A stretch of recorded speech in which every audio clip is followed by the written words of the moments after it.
लासोना में वाणी चल रही थी 15 फरवरी सन 66 की। ये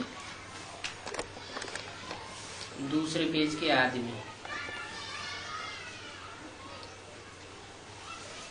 बात चल रही थी। ज्योतिर्लिंगम इतना बड़ा नहीं है,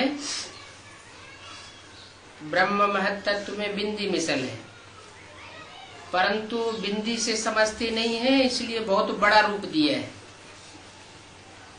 अब बिंदी की पूजा कैसे करेंगे? बिंदी पर तो फूल भी नहीं डाल सकते, जल भी नहीं चढ़ा सकते, तो बड़ा रूप दिखाई दिया है।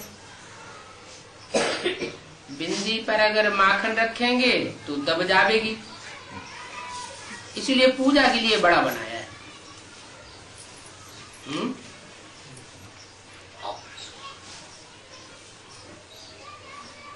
क्योंकि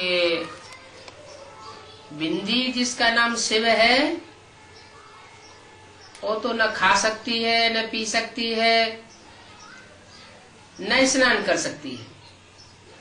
हाँ, वो ज्योति बिंदु आत्मा जब किसी मुकर्रर रथ में प्रवेश करती है, तो प्रवेश करने के बाद ये सारे कार्य संपन्न करती है। बाबा समझा रहे हैं और लिखने के लिए भी देते हैं।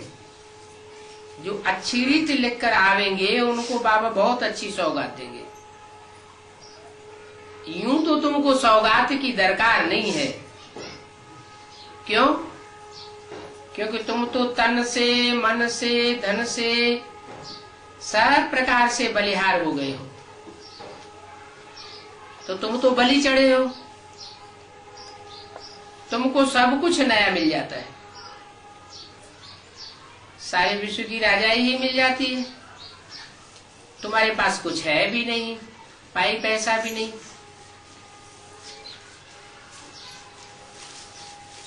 इस शरीर का क्या करेंगे?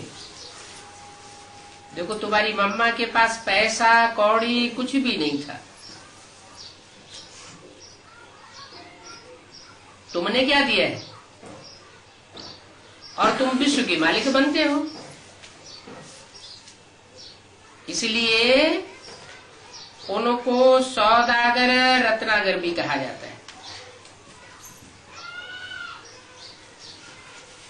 लेते क्या है और देते क्या है? तो ये सारी बातें लिखनी है। सूर्यवंशी, चंद्रवंशी, फिर ये चक्कर कैसे फिरता है, 84 जन्म कैसे लेते हैं, आदि से लेकर अंत तक। बाप कहते हैं विनाश में अब थोड़ी सी घड़ियां हैं, पतित पावन सबको पावन बनाए आत्माओं को ले जाते हैं, आत्माओं को ले जाते हैं और सबको पावन बनाए देते हैं। फिर पावन किसको बनाए देते हैं? आत्माएं भी पतित बनी हैं, और आत्माएं जिस 5 तत्वों के चोले का आधार लेती हैं, वो चोला जिस दुनिया का आधार लेता है, वो दुनिया और ये 5 तत्व उन सब को पावन बनाते हैं, सारी दुनिया को पावन बनाते हैं। किस आधार पर? योग बल के आधार पर।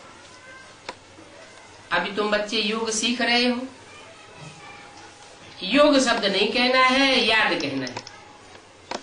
बाप की याद से तुम एवर हेल्दी बन जाएगी। ये सारी सृष्टि हेल्दी बन जाएगी। तो ये सारी बातें लिखनी है। कयामत का समय भी गाया जाता है। हिसाब किताब चुकतू करके इसमें इस टाइम में वापस जाना है और फिर से ये ड्रामा रिपीट करना है। ये तुम जानते हो, जो समझते हैं उनको अच्छी रीति लिखना है। पहले पहले बाप का परिचय दो। कोई भी नया आता है तो क्या समझाना चाहिए? पहले पहले बाप का परिचय देना चाहिए,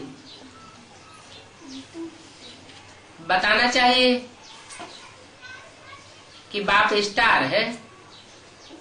जैसे तुम आत्मा स्टार हो,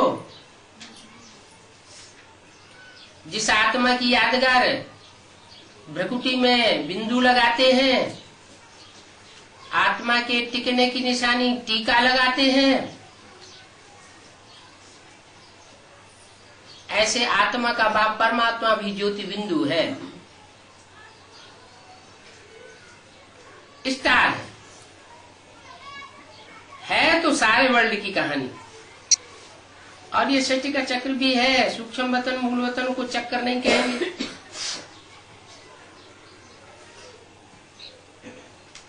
ये ड्रामा हूबहू रिपीट होता रहता है सेकंड बाय सेकंड। ऐसे नहीं कि मूल वतन में कुछ फिरता है, वहां तो साइलेंस वर्ल्ड है, सूक्ष्म वतन में मूवी है, और ये टाकी वर्ल्ड है जो चक्कर लगाती रहती है। जिन बच्चों की विशाल बुद्धि है, पढ़े लिखे हैं, सर्विसेबल हैं, उनको ये सब बातें लिखनी है डिटेल में। तुम जानते हो दुनिया बिल्कुल इडियट बन चुकी है, तो तुमको नॉलेज देनी पड़े, वो नॉलेजफुल, तुम मास्टर नॉलेजफुल हो। वो कौन नॉलेजफुल? जो सुप्रीम सोल बाप आता है वो है नॉलेजफुल, और तुम उस नॉलेज को प्रैक्टिकल जीवन में लाते हो, इसलिए तुम हो ना मास्टर नॉलेजफुल। तुमको बाप ने सब कुछ समझाया, अभी भी समझाते रहते हैं, बाकी जो होगा साक्षी होकर देखते रहेंगे, समझते जाएंगे। तो बच्चों को लिखना है इस दुनिया में सब बिल्कुल अंधे है, घोर अंधेरे में है, दुनिया कैसे चक्कर लगाती है, वर्ल्ड गॉड फादर क्या चीज है सो जानना चाहते हैं। तुम भी आगे थोड़े ही जानते थे, दुनिया भी नहीं जानती है, सुनाने वाला एक ही बाप है, अभी तुमको सुनाते हैं। इनको कहा जाता है कल्याणकारी संगम युग, कल्याण के लिए बुलाते हैं। हे पतित पावन बाबा, हम पतित बन पड़े हैं। अरे कैसे पतित बन पड़े हो? पतित बनने का कोई तरीका होगा, कैसे बन पड़े? अनेकों के संग के रंग में आकर के पतित बन पड़े। अब मुझे एक ऊंचते ऊंचे बाप के संग के रंग में आवेंगे तो पतित से पावन बन जाएंगे।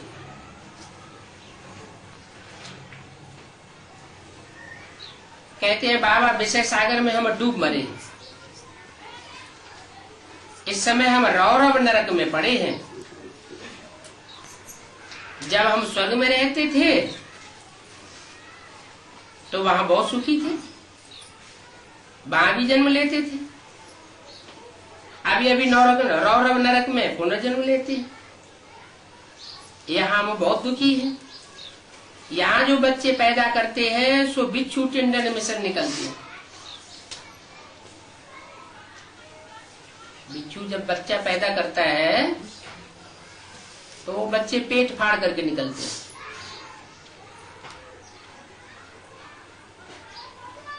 यहाँ तो है बेहद की बात। क्या बेहद की बात है? बेसिक नॉलेज में तो हमने समझा कि हम आत्मा ज्योति बिंदु है। ये तो एक सामान्य नॉलेज हो गई कि तुम क्या हो, आत्मा हो। हम क्या है, आत्मा है।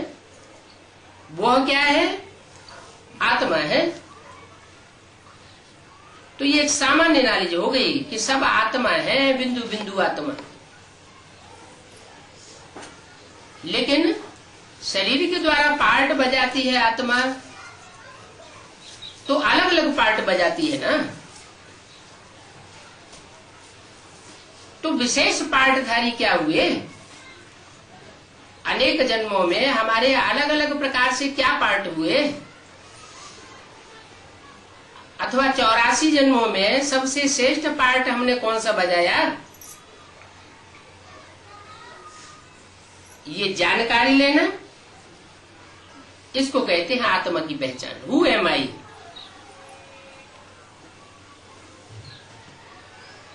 शास्त्रों में कहानी भी है शंकर पार्वती की।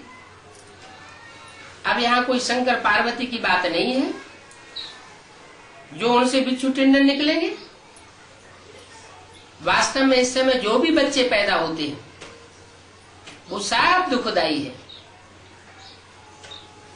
पुरुषोत्तम संगम युग में बाप आया हुआ है, हम आत्माओं को अपना परिचय दे रहा है।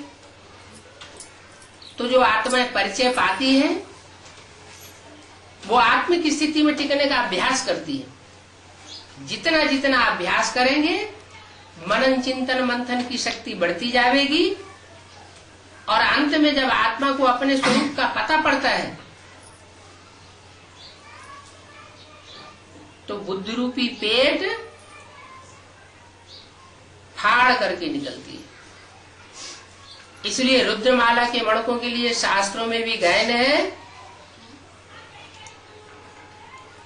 कि वो रुद्राक्ष के मणके रोते हुए पैदा हुए। है चैतन्य मणकों की बात। रुद्रगणों ने रोते रोते जन्म लिया। रोते रोते क्यों जन्म लिया? क्योंकि अनेक जन्मों के पाप किए हुए हैं।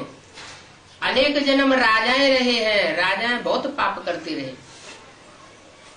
तो अंतिम जन्म में उनको उनकी आत्मा को अपने स्वरूप का प्रत्यक्ष होने से पहले बहुत कुछ देखना पड़ता है।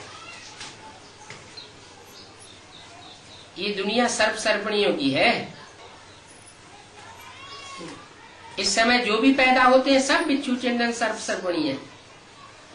सन्यासी खुद कहते हैं ये सर्पणी है, नरक का द्वार है। सतयुग में ये बातें थोड़ी ही होंगी। नरक के बाद स्वर्ग होता है। नरक को छोड़ करके जंगल में जाते हैं तो वो कोई स्वर्ग थोड़े ही पहुंच जाएंगे। शंकराचार्य जैसे को भी पता नहीं पड़ता है कि हम क्या लिखते हैं। स्त्री को क्यों नरक का द्वार कहते हैं, अपन को क्यों नहीं कहते? स्त्री को छोड़ करके चले जाते हैं, समझते हैं ये नरक का द्वार है। अरे अगर स्त्री हमेशा स्वर्ग नरक का द्वार होती तो बाप आकर इसे स्वर्ग का द्वार कैसे बनाते हैं? तो तुम खुद नरक के द्वार हो। दुनिया को नरक बनाने वाले हो, इसलिए स्त्री को दूसरों को नरक कहते हो। वास्तव में एवर प्योर बाप आकर स्त्री को स्वर्ग का द्वार बनाते हैं, स्वर्ग का द्वार खोलने काबिल बनाते हैं। बाप कहते हैं ये द्रौपदियां पुकारती हैं।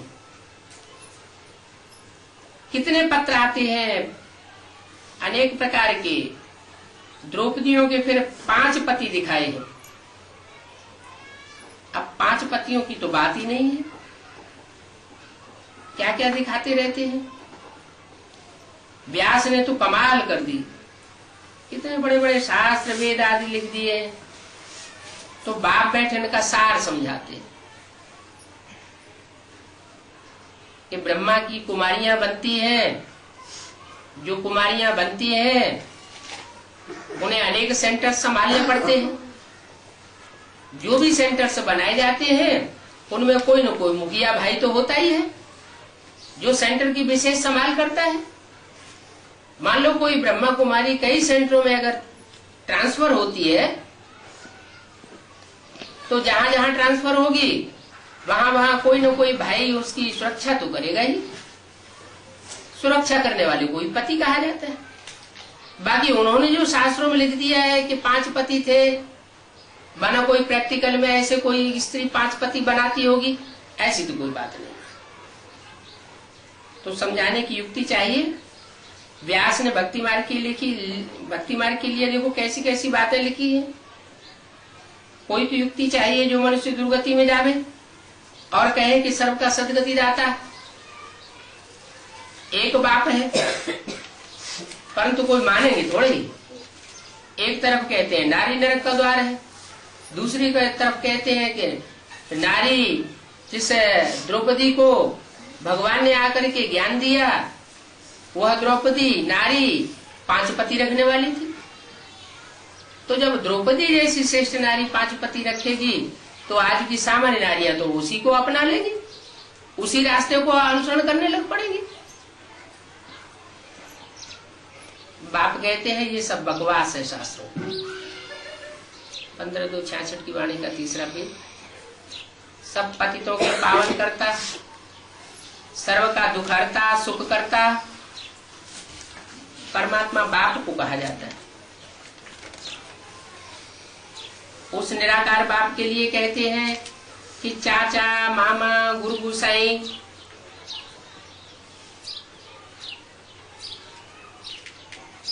इन सब का मोह छोड़ो, तब वो प्राप्त होगा। कहेंगे ये गीता है, अब वो संस्कृत की गीता तो झूठी है। कहाँ कृष्ण सतयुग का प्रिंस, उसका नाम गीता में डाल दिया है और गीता के एपिसोड को ले गए हैं द्वापर युग में। अब वास्तव में इस दुनिया में तो कृष्ण हो नहीं सकता। कृष्ण तो 16 कला संपूर्ण था, 16 कला संपूर्ण तो सतयुग में ही होगा। तो क्या क्या बातें बैठ लिखती हैं, झूठ है झूठ, मेरे ही झूठ सच की रखती नहीं। भारत सचखंड था, अभी ये झूठ खंड है। इस बच्चे कृष्ण को कितना याद करते हैं। कृष्ण जिसको झूले में झुलाते हैं उसको कितना याद करते हैं।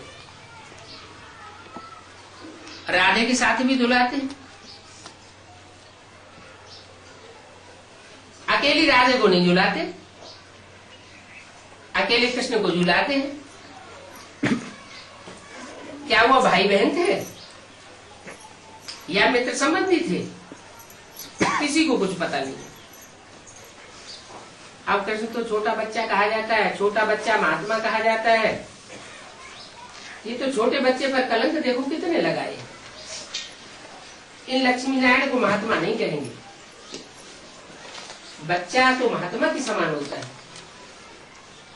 महात्माओं को फिर भी स्मृति रहती है, हमने ये किया है। बच्चों को ये भी सूझबूझ नहीं रहती, इसलिए महात्मा से भी बच्चे तीखे थे। छोटे बच्चे को झुलाते हैं ना, तो बच्चे झूलते हैं। इन बातों को वो भूल गए हैं। राधे भी साथ होनी चाहिए, ये भी ड्रामा में नूंद है, फिर भी ऐसे करेंगे। हमारे कहने से कोई सुधर नहीं जाएगी। भक्ति मार्ग की जो नूंद है वही चलेगी। शिव जयंती भारत में मनाते हैं, तो भारतवासियों को शिव जयंती के बारे में मालूम होना चाहिए ना, कि भारत में ही शिव जयंती क्यों मनाते हैं। क्योंकि भारत में ही शिव प्रत्यक्ष होता है। जैसे बच्चा जन्म लेता है तो पहले गुप्त होता है, फिर प्रत्यक्ष होता है। ऐसे ही शिव निराकार ज्योति बिंदु जो इन आंखों से देखने में नहीं आता है, वो पहले गुप्त पार्ट बजाता है किसी मुकर्रर रथ में, बाद में प्रत्यक्ष होता है। जब संसार के सामने प्रत्यक्ष होता है तो कहते हैं कृष्ण जयंती हुई। बाकी तथाकथित ब्राह्मण तो दुनिया वालों की देखा दुनिया ऐसे ही शिव जयंती मनाते चले आते हैं। जैसे भक्ति मार्ग वाले शिव जयंती मनाए लेते हैं, वैसे ज्ञान मार्ग में भी कहते हैं अपन को ज्ञानी, और शिव जयंती मना लेते हैं। वास्तव में शिव की जयंती अभी भी कहेंगे नहीं। क्यों? क्योंकि संसार में शिव की प्रत्यक्षता हुई नहीं। तो शिव की प्रत्यक्षता की बात भारतवासियों को मालूम होनी चाहिए। भारत अविनाशी खंड था, भारत पवित्र देश था। अभी तो देखो भारत क्या हो गया, मगरमच्छ जैसे हो गए। मगरमच्छ क्या करता है? मगरमच्छ छोटी छोटी मछलियों को खा जाता है। ऐसे ही भारत में ये मगरमच्छ मिसल हो गए हैं। जो देश बिल्कुल पवित्र था, स्वर्ग था, अभी नरक में देखो क्या क्या खाते पीते रहे, कितना पतित बन गए हैं। कहते भी हे पतित पावन आओ, क्यों बुलाते हैं? पतित पावन को बुलाते क्यों हैं? जरूर पतित बने हुए हैं तो पतित पावन को बुलाते हैं। आता भी जरूर है। किस लिए आता है?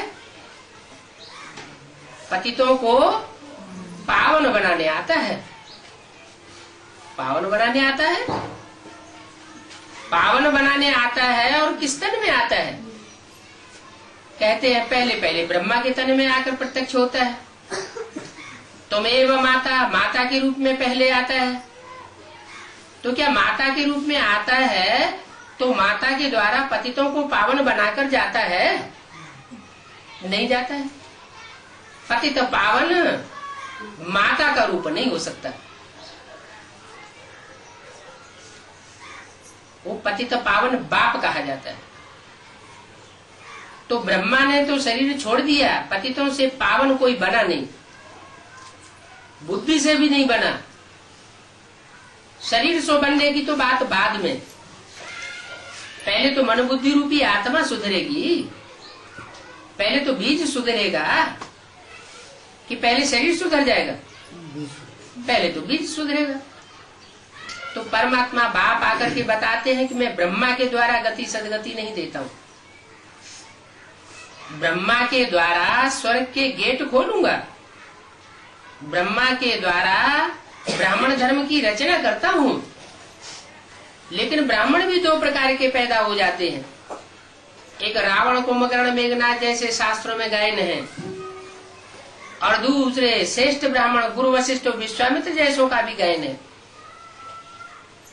तो परमात्मा बाप अभी ब्राह्मणों की रचना कर रहा है।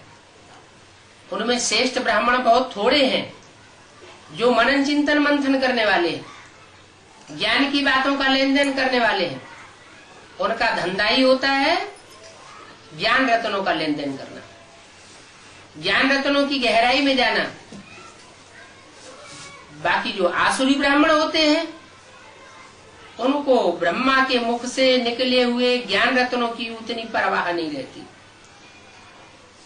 वो तो ब्रह्मा की गोद को ही याद करते हैं, क्योंकि ब्रह्मा की गोद की पालना ली है, ब्रह्मा की गोद को याद करते हैं।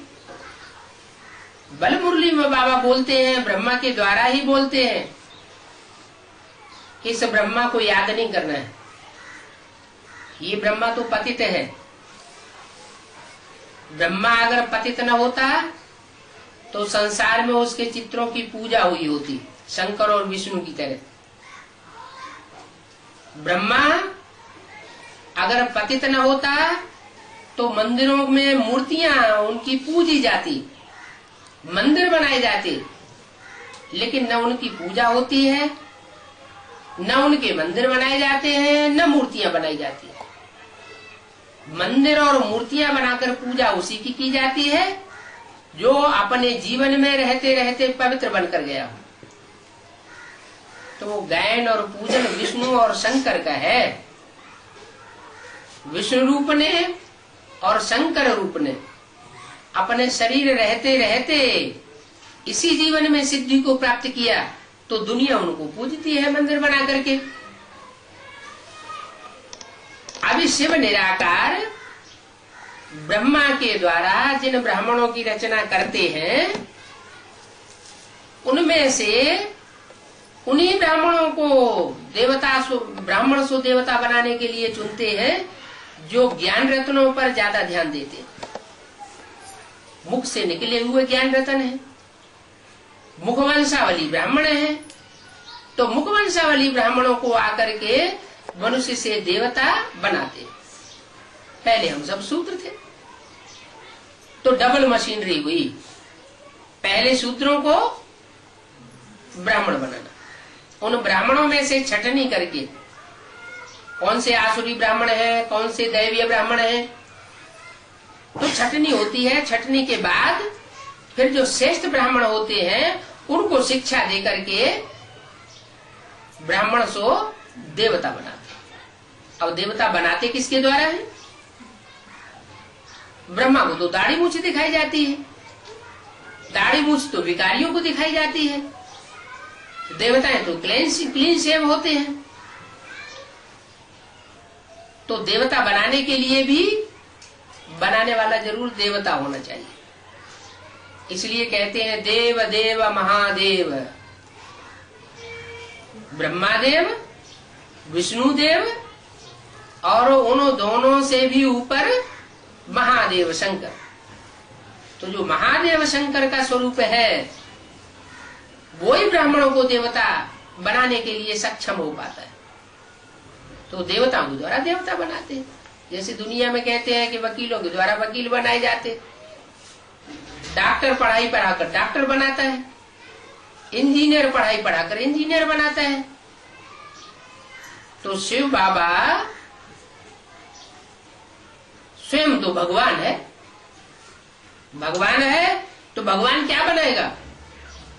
भगवान तो भगवान भगवती बनाएगा। तो जो भगवान भगवती बनते हैं वो वास्तव में भगवान भगवती डबल होते नहीं। भगवान तो एक सिंगल को ही कहा जाता है, लेकिन उनको गॉड गॉडेस कहा जा सकता है, देवी देवता।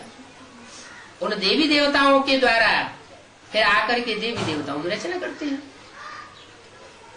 तो कहते हैं आदि देव, तुम आदि देव है, पुरुष है, पुराण है। शंकर पार्वती के लिए स्तुति में गाते हैं, बुलाते हैं, हे पतित पावन आओ। तो आओगे तो क्या करके जाओ? सिर्फ ज्ञान सुना करके चले जाओ? जैसे ब्रह्मा के तन में आया और ज्ञान सुना के चला गया? नहीं। किस लिए आओ? पतितों को पावन बनाने आओ। आता भी जरूर हूं, पतितों को पावन बनाने के लिए जरूर आता हूं। ऐसे नहीं कि ज्ञान सुना के चला जाता हूं फिर आता ही नहीं हूं, जरूर आता हूं। उसकी यादगार में शिव जयंती मनाते हैं तो जरूर शिव की जय जयकार हुई होगी। जैसे सामान्य रूप से घरों में बच्चा पैदा होता है तो बाजे गाजे बजाते हैं ना, बहुत खुशी मनाते हैं। तो ये तो सामान्य जन्म की बात हो गई। ये तो सुप्रीम सोल की जयंती है। वह जब आता है तो दुनिया में चारों तरफ ज्ञान के बाजे बजना शुरू हो जाते हैं। परंतु जिसकी जयंती मनाते हैं उनके ऑक्यूपेशन को नहीं जानते। ऑक्यूपेशन माना उनका धंधा क्या है? क्या धंधा है? पतितों को पावन बनाना। पीछे पूछा मुरली में, पतित कैसे बने? कैसे पतित बने? अनेकों के संग से पतित बने। अनेकता कब से पैदा हुई? द्वापर से द्वैतवाद पैदा हुआ। दो दो धर्म, दो दो मतें, दो दो राज्य। तो द्वैतवाद आने से, अनेकों के संग के रंग से, अनेक धर्म पिताओं के आने से भारतवासी देवताएं पतित बन गए। अब उन पतितों को अगर पावन बनना है तो बाप कहते हैं माम एकम याद करो। क्या? कोई दूजम याद न करो, ये शर्त है। मुझे एक को याद करोगे तो पावन बनोगे। अब तथाकथित ब्राह्मण तो पढ़ाई पढ़ाई देते हैं, हाँ एक बिंदु भी याद करो। अरे बिंदी बिंदी तो सभी है, सारी ही 500-700 करोड़ मनुष्य आत्माएं बिंदी है। कौन सी बिंदी को याद करें? कीट पशु पक्षी पतंगे सारे ही तो बिंदु आत्मा है। कौन सी बिंदु आत्मा को याद करें जो हम पति से पावन बने? सुप्रीम सोल भी तो ज्योति बिंदु है, लेकिन पता कैसे पड़े कि वो कौन सा ज्योति बिंदु है? तो जरूर कोई मुकर्रर रथ में वो संसार में प्रत्यक्ष होता है। जिस मुकर्रर रथ के द्वारा प्रत्यक्ष होता है उस रथ का नाम पड़ता है शंकर। उसका जो नाम पड़ता है शंकर, शं से शिव का कृष्ण की सोल, चंद्रमा के रूप में, जिसने बहुत सहन किया माता के रूप में पार्ट बजाकर। और राम वाली व्यक्तित्व जो त्रेता में राम था, वो जन्म मरण के चक्र में आते आते अंतिम जन्म में कोई ब्राह्मण बनता है। उस गरीब ब्राह्मण बच्चे में परमात्मा से वो प्रवेश करते हैं और उसका नाम देते हैं शंकर। नाम परमात्मा खुद देते हैं या ब्राह्मणों के द्वारा नाम धरा जाता है? ओ तथागत ब्रह्मा कुमार कुमारी ही तो कहते हैं शंकर पार्टी। तब शंकर पार्टी होगी तो पार्टी का मुखिया भी तो कोई होगा, जरूर शंकर ही होगा। तो ब्राह्मण ही नाम रखते हैं शंकर। शंकर और शिव को मिलाकर एक कर देते हैं। ब्रह्मा और शिव को मिला के एक नहीं करते। ब्रह्मा वो विष्णु और शिव को मिलाकर एक नहीं करेंगे। क्यों नहीं करते? कोई कारण होगा ना, क्योंकि ब्रह्मा और विष्णु इतनी याद की गहरी स्थिति को नहीं पहुंचते जो बाप समान बन जाए। जैसे बाप की स्टेज है निराकारी, निर्विकारी, निरहंकारी, वैसी स्टेज ब्रह्मा और विष्णु की नहीं बनती, शंकर की बनती है। इसलिए तीनों ही देवताओं में अथवा 33 करोड़ जो भी देवताएं हैं उनमें सबसे जास्ती याद की स्टेज में बैठे हुए चित्र किसके दिखाए जाते हैं? शंकर के दिखाए जाते हैं। तो जरूर याद की अनूठी स्टेज है जिसमें वो बाप समान बन जाता है। बाप समान बनता है तो शिव शंकर को मिला के एक कर देते हैं। कारण चाहिए ना।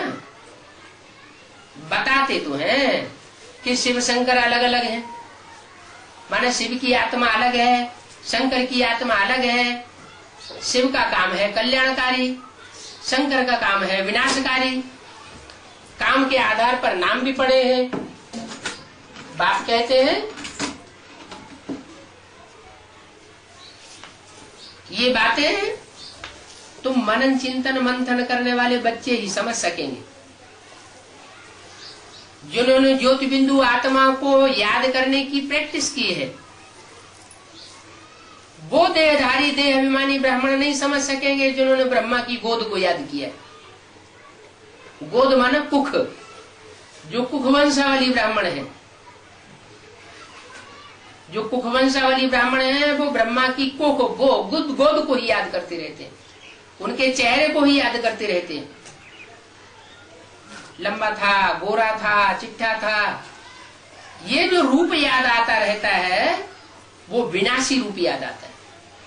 मुरलियों में तो मना कर दिया। क्या मना कर दिया? कि ब्रह्मा का चित्र भी नहीं रखना है। लेकिन जिन्होंने देखा है, जिन्होंने अनुभव किया है, जिन्होंने उस गोद की पालना ली है, उनको तो वो लगाव लग जाता है। और तुम बच्चे तो आए ही हो ब्रह्मा के शरीर छोड़ने के बाद। कब आए हो? तो तुमको देह याद आएगी उसकी? तुमको उसका चेहरा याद आएगा? नहीं याद आता। तो तुम बिंदु की याद करने में तीखे चले जाते हो और वो देह की याद करते करते वो तथाकथित ब्राह्मण नीचे गिर जाते। उनकी मन बुद्धि चंचल होती चली जाती है, देह अभिमान बढ़ता चला जाता है और तुम्हारा बिंदु को याद करने से देह अभिमान घटता चला जाता है। इसलिए मुरली में बोल दिया कि आत्मा रूपी सुई की सारी कट उतरने पर तुम बच्चे डायरेक्ट बाप से सीखोगे। क्या कहा? आत्मा की जब सारी कट उतर जाएगी तुम्हारी, बिंदु को याद करते करते, देह को भूलते भूलते, देह के संबंधियों को भूलते भूलते, तो बेसिकली सारी कट उतरने से तुम डायरेक्ट बाप से सीखने योग्य बन जाओगे। इतनी तुम्हारी सूक्ष्म बुद्धि हो जाएगी कि बाप की सुनाई हुई बातों की गहराइयों को तुम्हारी बुद्धि पकड़ सकेगी। तो बताया कि पतितों को पावन बनाने के लिए मैं इसी संसार में आता हूं। सिर्फ ज्ञान सुनाने से काम नहीं चलता। ज्ञान तो एक साधन है। ज्ञान सुन करके बुद्धि खुलती है। ज्ञान तो जल है, जैसे कपड़े जल से धोए जाते हैं, जितना ज्यादा गंदा कपड़ा होगा उतना ज्यादा पानी चाहिए ना। तो उसी तरह जितनी ज्यादा अनेक जन्मों के मल को धारण करने वाली आत्मा बनी होगी, क्योंकि देवताओं ने तो राजाओं ने तो बहुत सुख भोगे हैं। राजाएं तो अनेक रानियां रखते थे, कितने पतित होते थे। भारत की रानियां अनेक राजाएं नहीं रखती थी, भारत के राजाएं बहुत पतित हुए हैं। तो जो राजाएं इतने पतित हुए हैं, उन पतित राजाओं को पावन बनाने के लिए परमात्मा को पहले पहले ये ज्ञान देना पड़ता है। वो है ही रुद्रमाला के मणके। तो जो रुद्रमाला के मणके हैं, रुद्र के डायरेक्ट बच्चे हैं, वो बच्चे ही सबसे जास्ती पतित बनते हैं और वो ही सबसे जास्ती पावर बनते हैं। क्योंकि रुद्राक्ष के मणकों में ये यादगार दिखाई जाती है कि उनमें मुख बने होते हैं, किसी में 1 मुख, किसी में 4 मुख, किसी में 14 मुख। माने जितनी जितनी आत्माओं ने उनमें प्रवेश करके पार्ट बजाया है, उतना उनमें मुख दिखाया जाता है। 1 मुख का मणका सबसे श्रेष्ठ माना जाता है। इसका मतलब ये हुआ कि कोई ऐसी भी मुकर्रर वाली आत्मा है जिसमें एक बाप दादा ही प्रवेश करते हैं, कोई दूसरा प्रवेश नहीं कर सकता। वो प्रवेश करने वाली आत्माएं उस मुकर्रर रथ के द्वारा इस सारी सृष्टि को दृष्टि से, वृत्ति से, कृति से पावन बनाने के लिए मुकर्रर है। तो तुम उनके ऑक्यूपेशन को जानते हो। किनके ऑक्यूपेशन को? परमात्मा बाप शिव के ऑक्यूपेशन को तुम जानते हो। वो दूसरे धर्म वाली आत्माएं उनके ऑक्यूपेशन को नहीं जानती। तो न जानती हैं तो उनको पूजती भी नहीं है। दूसरे धर्म वाले क्या शिवलिंग की पूजा करते हैं? नहीं करते। तुम शिवलिंग की पूजा भी करते आए हो क्योंकि तुम जानते हो। तो ऑक्यूपेशन को जानना चाहिए ना। क्राइस्ट के बारे में क्रिश्चियंस सब जानते हैं, वह एक क्राइस्ट है। यहाँ तो अनेक प्रकार के कितने चित्र हैं भारत में। दिल्ली में जो राजधानी दिल्ली भारत की है, उसमें अगर देखें जाके तो क्रिश्चियंस भी बहुत तादाद में रहते हैं, बौद्ध भी ढेर तादाद में रहे पड़े, सिख भी ढेर तादाद में रहे पड़े हैं, हिंदू भी ढेर तादाद में रहे पड़े और मुसलमान भी ढेर तादाद में रहे पड़े। यानी हर धर्म की आत्माएं ज्यादा से ज्यादा तादाद में दिल्ली में रहती हैं। बाप कहते हैं मैं ऐसे ही स्थान पर आकर के नई दुनिया की स्थापना करता हूं जहां सब धर्मों की आत्माएं ज्यादा से ज्यादा तादाद में मौजूद होती हैं। यहाँ अनेक प्रकार के धर्म पनप रहे हैं। तो अनेक धर्मों से चुनिंदा चुनी हुई आत्माओं को उठा करके मैं शूद्र से ब्राह्मण बनाता हूं और ब्राह्मणों को फिर देवता बनाता हूं। आदिदेव आदिदेवी देवताओं में सबसे उत्तम है, सबसे ऊंचे हैं। तो जरूर उनके बच्चे भी ऊंचे होंगे। आदिदेव के बच्चे और आदिदेवी के बच्चे। आदिदेव आदिदेवी की मुखवंशावली तुम बच्चे हो। क्या कहा? ब्रह्मा सरस्वती की मुखवंशावली तुम बच्चे नहीं हो। किसकी मुखवंशावली हो? आदिदेव और आदिदेवी की मुखवंशावली। शिव बाबा ने मुख कमल से तुमको रचा है। आदिदेव और आदिदेवी के मुख कमल से तुम बच्चों की रचना की है। मुख कमल से कोई चीज नहीं निकलती है, ये तो मुख से ज्ञान निकलता है। और जिस ज्ञान को सुन करके तुम बच्चे अपने जीवन में धारण करते हो, दूसरों को सुनाते हो, धारण कराते हो, वो अपने जीवन को सुधारते हैं।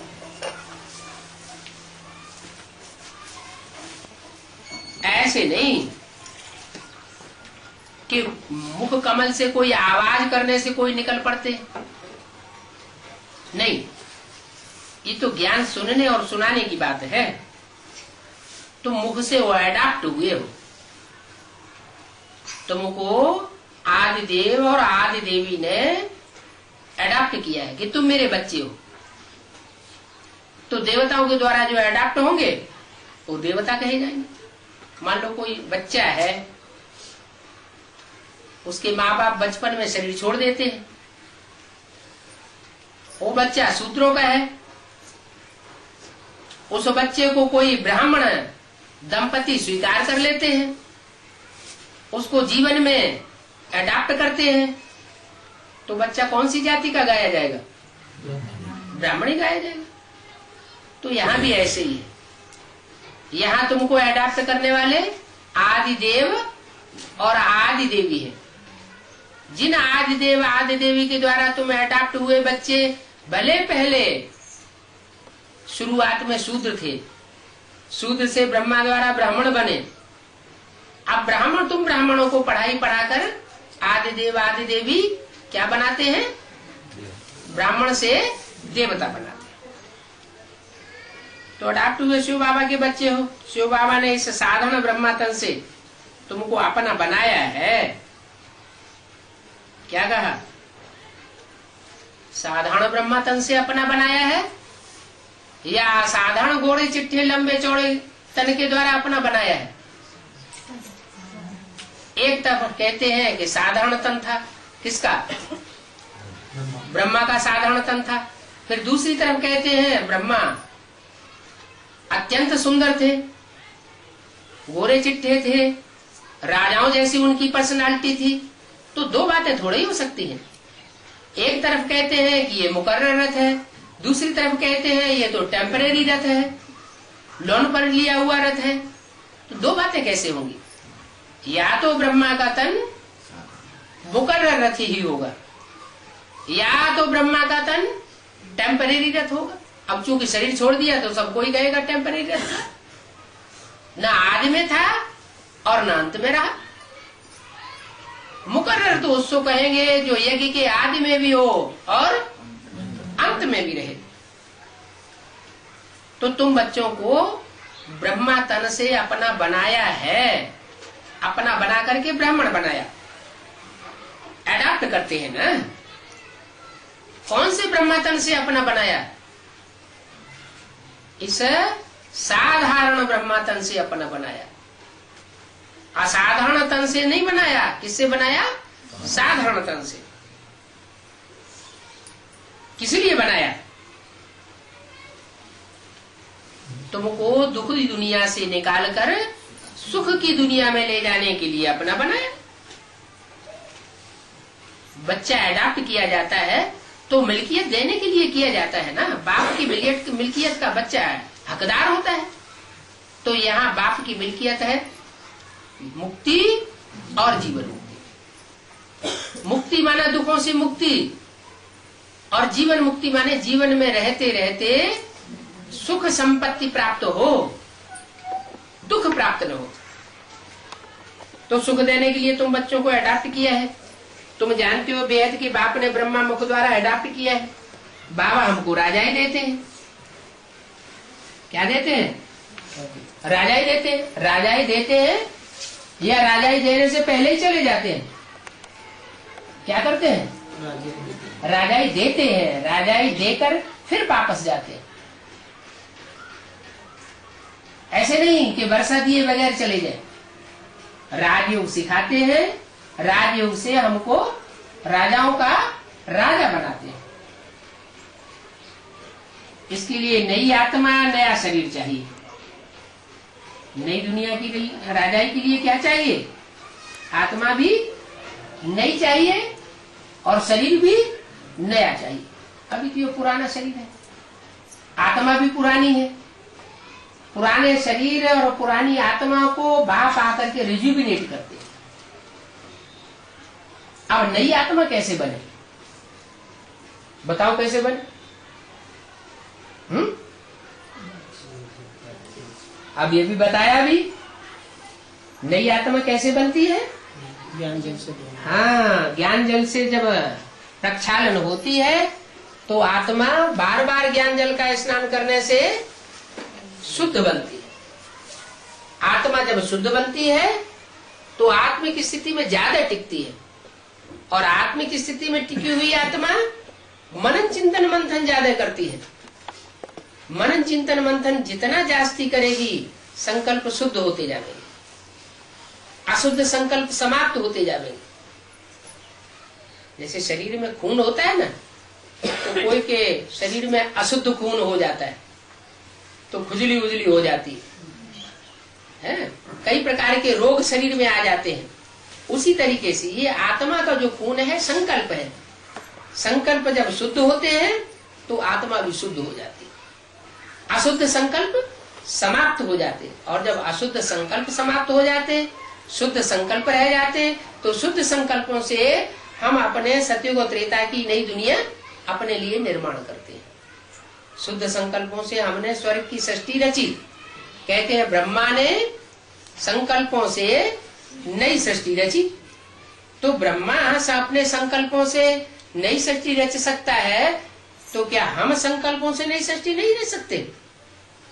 रचते। हर आत्मा अपने अपने संकल्पों से अपने लिए नई सृष्टि रच रही है। जितना जितना श्रीमत युक्त, श्रीमत से भरे पूरे संकल्प चलाते हैं, उतना अपने लिए श्रेष्ठ सृष्टि रचते हैं। जितना भ्रष्ट संकल्प चलाते हैं, देहधारी गुरुओं की मत पर बुद्धि का विकास करते हैं, तो बुद्धि भ्रष्ट बनती है और नरक की रचना होती है। अभी शूटिंग हो रही है, रिहर्सल हो रही है। बाप कहते हैं चाहे स्वर्ग रचो और चाहे अपने लिए नरक रचो। स्वर्ग की रचना करना, नरक की रचना करना, ये तुम्हारे लिए, तुम्हारे जीवन के लिए है। तो नई आत्मा कैसे बनती है? आत्मा बनती है आत्मिक चिंतन करने से। ज्योति बिंदु आत्मा का जितना जितना हम ध्यान धरेंगे, आत्मिक स्थिति में रहेंगे, तो आत्मिक स्थिति पक्की होने से आत्मा नई बन जाती है। लक्ष्मी नारायण जैसे नया सुंदर शरीर, इन जैसा कैसे मिले? ये तो आत्मा की बात हुई कि आत्मा का कंसंट्रेशन करेंगे तो आत्मा नई बनेगी, और शरीर नया कैसे बने? शरीर को नया बनाने के लिए आत्मा बीज का सुधार हुआ। जैसे कोई वृक्ष है या कोई पौधा तैयार किया जाता है, जैसे गेहूं बोए जाते हैं तो गेहूं को पहले परिष्कृत किया जाता है ना, बीज सुधारा जाता है ना। बीज सुधर जाता है तो पौधा भी अच्छा बनता है। तो उसी तरह ये आत्मा रूपी बीज है, ये आत्मा रूपी बीज सब सुधर जाता है तो स्वतः ही ये शरीर में परिवर्तन आने लगता है। संकल्पों की शुद्धि के ऊपर सारा मदार है। संकल्पों की शुद्धि होगी और शरीर में परिवर्तन आना शुरू हो जाएगा। तो तुमको वह युक्ति बताते हैं कि तुम्हारी आत्मा और शरीर रूपी नैया दोनों को पार लगाने वाला एक ही खिवैया कैसे पार लगाता है। तुम तो इस विषय वैतरणी नदी में पड़े हुए हो। विषय वैतरणी नदी से निकाल तुमको क्षीर सागर में ले जाता हूं। क्षीर माना, क्षीर माना क्या? दूध। दूध के सागर में ले जाता हूं। दूध कोई दूसरा थोड़ा ही है, ज्ञान का ही दूध है। जिस दूध को मंथन करने से मक्खन निकलता है, उसे क्षीर सागर में जब तुम चले जाएंगे तो शुद्ध संकल्पों से शुद्ध और पवित्र दुनिया अपने लिए निर्माण करेंगे। तो ये युक्ति तुमको बतलाते हैं, हे आत्माओं, तुमको अभी पूरा निरोगी बनना है। कैसे बनेंगे? एक भी दुष्ट संकल्प ना आने दे। कोई हमको गाली दे रहा है, कोई हमारी ग्लानि कर रहा है, तो हम क्या करें? हम भी उसको गाली देने लग पड़े, ग्लानि करने लग पड़े, तो हमारा खून शुद्ध हो जाएगा? नहीं होगा। बाप कहते हैं कोई कुछ भी करे, तुम क्या करो, तुम उसको दुआएं दो और दुआएं दो। तुम तो दाता के बच्चे दाता हो, तुम्हारा लक्ष्य है देवता बनने का। तो देवताओं को देना है या लेने की इच्छा रखनी? लेने की इच्छा नहीं रखनी, देते जाओ, क्योंकि तुम्हें तो सर्वशक्तिवान बाप मिला हुआ है, दाता बाप मिला हुआ है, जो देता है आकर के बच्चों से, लेता कुछ भी नहीं है। तो तुम भी ऐसे ही बनो। ऐसे बच्चे अगर तुम बनेंगे तो तुम अपनी आत्मा को भी रिजुविनेट करेंगे और शरीर को भी रिजुविनेट कर लेंगे। तो तुमको पूरा निरोगी बनना है। तुम पहले भी भारत में वाइसलेस थे। जब सतयुग त्रेता था, वाइस माना विकार, वाइसलेस माने निर्विकारी थे। अब फिर तुमको निर्विकारी बनना है। निर्विकारी कैसे बनेंगे? अरे भूल गए। शुद्ध संकल्पी कैसे बनेंगे? निराकारी सो निर्विकारी। जितना जितना अपनी आत्मा को आत्मिक स्थिति में स्थित करेंगे, बीज रूप स्टेज में पहुंचेंगे, उतना निर्विकारी बनते जाएंगे। और जितना निर्विकारी बनेंगे उतना निरहंकारी होते जाएंगे। तो भारत में वाइसलेस थे, कोई दुख नहीं था। वहां अकाले मौत नहीं होती थी। क्या कोई भी ऐसा हादसा नहीं होता था जिससे तुम्हारी अकाले मौत हो जाए? अभी तो देखो घड़ी घड़ी रास्ता चलते मोटरसाइकिल पे जा रहे हैं और कब मौत हो जाए कुछ पता ही नहीं। रास्ता चलते कब कोई वाहन आकर के सर को चल दे, कुछ पता नहीं। तो अभी तो अकाले मौत सर पर खड़ी रहती है। वहां जो नई दुनिया होगी, वहां 5 तत्व ऐसे सात्विक बन जाएंगे, कभी भी अकाले मौत नहीं होगी। तो जब अकाले मौत नहीं होगी तो भूत प्रेत का शरीर भी धारण नहीं करना पड़ेगा। यहाँ तो अकाले मौत होती है तो भूत प्रेत की योनि धारण करनी पड़ती है। भटकते रहते हैं, खुद भी दुखी होते हैं और दूसरों को भी दुखी करते रहते हैं। अकाली मृत्यु पहले होता नहीं था। तुम जानते हो अनेक बार हम गोरे बने हैं और अनेक बार हम सांवरे बनते आए। अभी शूटिंग चल रही है। अभी हम ज्ञान लेने के बाद एक ही बार में सांवरे से गोरे बन जाते हैं या बार बार सांवरे बनते हैं, बार बार गोरे बनते हैं? क्या होता है? बार बार नीचे गिरते हैं, बार बार ऊपर उठते हैं। हमें उन राहों पर चलना है जहां गिरना और संभलना है। बार बार गिरते हैं, बार बार संभलते हैं, लेकिन हिम्मत नहीं हारते। हिम्मते बच्चे तो मद देबा। तो जो हिम्मत नहीं हारता है उसको हारा हुआ नहीं कहा जाता। अगर हिम्मत हार जाता है, मन से हार गया, तो समझ लो उसकी हार हो गई। अब बाबा हमको गोरा बनाने की युक्ति बतलाए रहे हैं। 5000 वर्ष हुआ है जबकि तुमको राज्य भाग्य दिया था, अब गवा करके सांवरे बन गए हो, फिर तुमको ऐसा बना हुआ।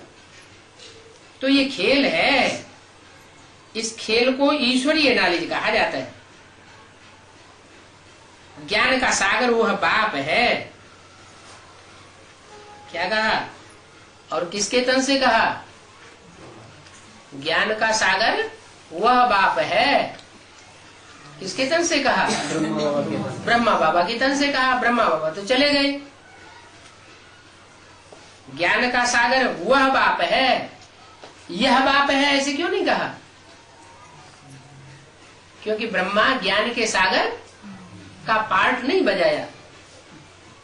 जिस बाप की तरफ इशारा किया वो भविष्य में प्रत्यक्ष होने वाला पार्ट है। बच्चे को ज्ञान का सागर थोड़े ही कहेंगे। अगर यह ज्ञान का सागर कहा होता तो ब्रह्मा उर्फ कृष्ण की सोल के लिए इशारा होता। लेकिन ब्रह्मा तो मनन चिंतन मंथन नहीं कर सके। ब्रह्मा के मुख से शिव बाबा ने जितना बोल दिया बस उतना ही ज्ञान रहा। उसके बाद मनन चिंतन मंथन करके कोई नई बातें नहीं निकाली गई, तो वो हुआ कृष्ण बच्चे की सोल, ब्रह्मा के रूप में पार्ट बजाने वाली। वही ज्ञान राम वाली आत्मा के द्वारा जब धारण होता है तो मनन चिंतन मंथन के द्वारा वो विस्तार को पा जाता है। बाल में से खाल, खाल में से बाल निकलती चली जाती है। अनेक आत्माओं के अनेक जन्मों की हिस्ट्री खुलने लग पड़ती है। तो बच्चे को ज्ञान सागर थोड़ी कहा जाएगा, उनमें ज्ञान हो नहीं सकता। किनमें? कृष्ण जैसे बच्चे में, माना ब्रह्मा बाबा में, वो ज्ञान हो नहीं सकता जिसे ज्ञान को कहते हैं समझ। क्यों? ब्रह्मा के द्वारा तो शिव बाबा ने आकर के सुनाया, तो उनके द्वारा जब तक पाठ चला तो सुनने सुनाने का पाठ चला। भक्ति मार्ग में क्या होता है? सुनना और सुनाना। और ज्ञान मार्ग में होता है समझना और समझाना। तो शिव बाबा ने जो बाद में पार्ट बजाया, शंकर त्रिनेत्री के रूप में जो पार्ट बजाते हैं, वो है तीसरे नेत्र से ज्ञान की गहराई को समझना और दूसरों को ज्ञान की गहराई समझाना। देवताओं में ज्ञान नहीं होता है और तुम ब्राह्मणों में ज्ञान होता है, तो ऊंचा कौन हुआ? ब्राह्मण। देवताओं में ईश्वरीय ज्ञान नहीं होता और तुम बच्चों में ईश्वरीय ज्ञान होता है, तो तुम बच्चे ऊंचे ठहरे ना। तुम ईश्वर बाप के बच्चे हुए और देवताएं किसके बच्चे होंगे? देवताओं के बच्चे होंगे। तो देवताओं के बच्चे ऊंचे या ईश्वर के बच्चे ऊंचे? ईश्वर के बच्चे। तुम हो ब्राह्मण, तो तुम्हारा ब्राह्मण जन्म बहुत ऊंच जन्म है। यहां तो कोई भी नॉलेज नहीं। इन लक्ष्मी नारायण में भी सृष्टि के आदि मध्य अंत का नॉलेज नहीं है। त्रिकालदर्शी पने का नॉलेज है, लक्ष्मी नारायण में भी नहीं होता। ये सिर्फ तुम बच्चों के अंदर होता है, यहाँ कोई भी नॉलेज नहीं है। तब तो कहते हैं बेअंत। अब नहीं जानते, नहीं जानते अर्थात नास्तिक है। जो भगवान को जानते हैं वो आस्तिक है। जो रचयिता बाप को जानते नहीं, रचना को जानते नहीं, वो नास्तिक है। देवताएं तो जानते नहीं, परंतु उन देवताओं को नास्तिक नहीं कहेंगे। क्यों? देवताओं को नास्तिक क्यों नहीं कहेंगे? क्योंकि उन्होंने आस्तिक बनकर के स्वर्ग की राजधानी ली है। पहले आस्तिक बने हैं, फिर स्वर्ग की राजधानी ली। 15/2/66 की वाणी का चौथा पेज। इनके पहले वो देवताएं नास्तिक थे। वहां आस्तिक नास्तिक का कोई क्वेश्चन नहीं होता है। ये प्रश्न तो यहां उठता है, कौन आस्था रखता है भगवान के ऊपर और कौन भगवान के ऊपर आस्था नहीं रखता है। ये क्वेश्चन कब पैदा होता है? जब भगवान इस सृष्टि पर मौजूद हो। जब भगवान होता ही नहीं तो सारे ही क्या हुए? नास्तिक ही हो गए। क्योंकि भगवान है ही नहीं तो उसकी पहचान होती नहीं। भगवान खुद ही तो आकर के अपनी पहचान देते हैं। सभी मनुष्य नास्तिक निर्धन के हैं। बाप आकर अपना बनाए, अभी राजभाग देते हैं। कोई पूछते हैं तो उनको समझाना है। पहली बात है अलफ की। क्या पहले पहले क्या समझाना है? पहले पहले समझाना है अलफ। क्यों? बे क्यों नहीं समझाना? उर्दू में पहले 2 अक्षरों का नाम होता है अलफ और बे, और एक नुक्ता होता है। नुक्ता माने बिंदी। तो नुक्ता बिंदी भी नहीं समझाना है पहले। दूसरा अक्षर बे भी नहीं समझाना है। क्या समझाना है? अलफ। अलफ होता है खड़ा डंडा और बे होता है बड़ा डंडा, और नुक्ता माने बिंदु। तो पहले क्या समझाना है? अलफ। क्यों? अलफ क्यों समझाना? पहले पहले आलस में आता है। हाँ, क्योंकि वो सुप्रीम सोल ज्योति बिंदु जब इस सृष्टि पर आता है तो पहले पहले अलफ में आता है। अलफ के द्वारा वो अल्लाह के रूप में पार्ट बजाता है, ऊंचे से ऊंचा पार्ट बजाता है। अल्लाह माने ऊंचा। बाप कहते हैं मुझे याद करो, जो ऊंचे से ऊंचा करतार है उसे याद करो।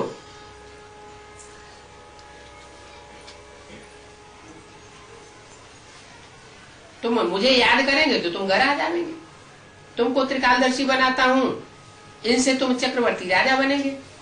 जनक का मिसाल गाया हुआ है, उनको कहा मामेकम याद करो मन मना भव, तो तुम्हारे विक्रम दग्ध हो जाएंगे। बाप ने कहा है, श्लोक भी है, साधुओं का परित्राण करता हूं। गीता का पहला श्लोक क्या है?